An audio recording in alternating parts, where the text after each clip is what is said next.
যে স্থানে ভাগবত আস্বাদন করা হয় সেই স্থানে কে কে অবস্থান করেন জানেন?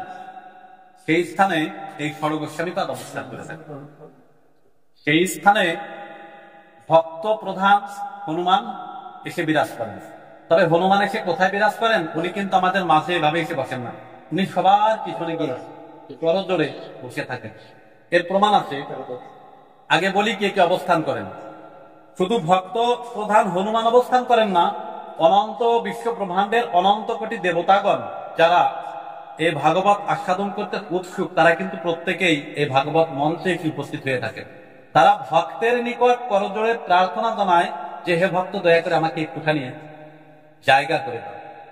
তারা কিন্তু এখানে অধিকার পায় না, কোন দেবতার এখানে অধিকার নাই। যেমন ব্রহ্মা, বিষ্ণু, শিব, আপনার যে ইন্দ্র, গণেশ দেবতা যা কিছু বলেন, এমনি এমনি কিন্তু এখানে পৌঁছাবার অধিকার কিন্তু তাদের নাই। যদিও বিষ্ণু শব্দ উচ্চারণ করেছি, আপনাদের মনে মনে আসতে পারে বিষ্ণু আর কৃষ্ণ তো একই না। অনেক সময় আমরা বলে থাকি নারায়ণের অবতার হচ্ছে কৃষ্ণ। না, কৃষ্ণ তিনি স্বয়ং অবতারী। তার তিনি অন্য কোন দেবতার অবতার নন, তিনি স্বয়ং অবতারী। তার থেকে সমস্ত অবতারের সৃষ্টি হয়। আমি ওই শ্লোকের মাধ্যম দিয়ে একটু একটু করে আগাবো। তবে যে কথাটি বলতে যাচ্ছি, এবং সবিশেষ এই ভাগবত মঞ্চে কি অবস্থান করে থাকেন জানেন?